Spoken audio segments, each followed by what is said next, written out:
Hélène Frade nous a rejoint pour la revue de presse française. Bonjour Hélène. Bonjour Pauline. Elle a une ce matin la proposition du Parti socialiste de lancer un référendum pour tenter de rassembler les partis de gauche à 3 mois des régionales. C'est Jean-Christophe Cambadélis, le patron des socialistes, qui a eu l'idée de cette consultation. Le premier secrétaire du PS veut demander au peuple de gauche, je le cite, s'il souhaite l'unité de tous les partis de la majorité dès les régionales de décembre. L'opération est prévue pour la mi-octobre, mais le problème, c'est que le principe ne fait pas l'unanimité au PS et que les écologistes, comme le Front de gauche, ont déjà fait savoir qu'ils ne voulaient pas de ce mini-référendum. Pour Le Figaro, la proposition de M. Cambadélis est la preuve de la fébrilité qui aurait gagné les rangs socialistes. Le PS, on le voit, cède à la panique, titre le journal, qui voit dans cet appel à l'union sacrée la ficelle un peu trop grosse d'un parti trop faible, je cite. Le PS est accusé de tenter d'escamoter le débat de fond en reprochant à la gauche radicale de faire le jeu du FN par son refus de faire une liste commune.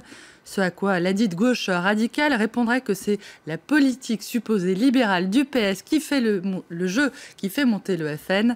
Difficile pour Valls et Cambadélis de convaincre leurs alliés potentiels de faire l'union quand les alliés en question sont persuadés qu'Emmanuel Macron ne vaut pas mieux que Nicolas Sarkozy. Je cite Emmanuel Macron, Emmanuel Valls, qu'on retrouve en compagnie de François Hollande dans le dessin du Parisien. Le président est très inquiet. Les régionales, ça va être la Bérésina. Ce à quoi son ministre de l'économie lui répond que les gens n'ont pas vocation à rester de gauche toute leur vie. Macron, tais-toi, lui ordonne Manuel Valls.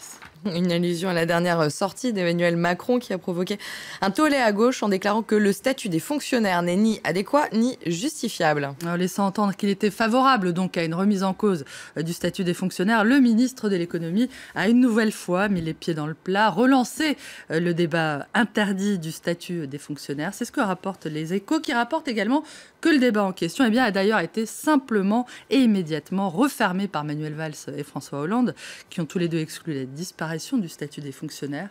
Ailleurs, rappellent les Échos, le tabou a déjà été levé, notamment en Italie et au Royaume-Uni, où des réformes majeures ont été adoptées. Au Royaume-Uni, le nombre d'employés du secteur public a été diminué d'1 million en 5 ans.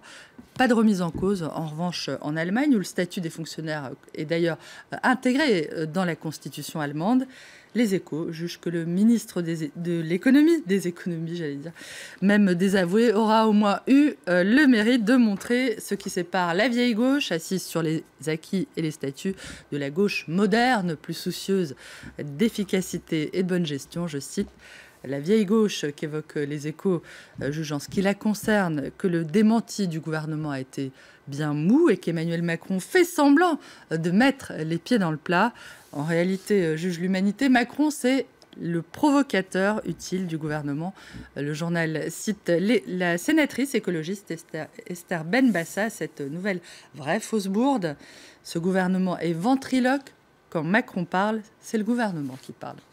Et à la rubrique justice, le Conseil des prud'hommes de Paris se prononce aujourd'hui sur les recours déposés par plus de 800 cheminots de nationalité ou d'origine marocaine qui affirment avoir été bloqués dans leur carrière et pénalisés à leur retraite.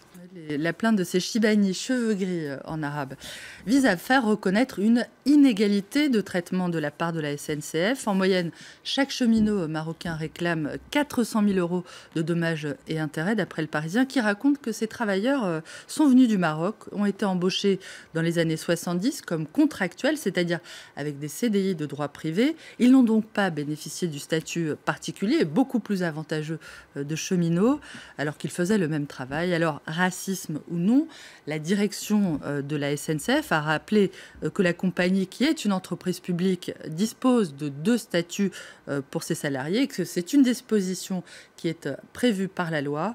Mohamed Arab, lui, il est aujourd'hui à la retraite. Il a passé 36 ans à la SNCF et voici ce qu'il raconte de sa carrière.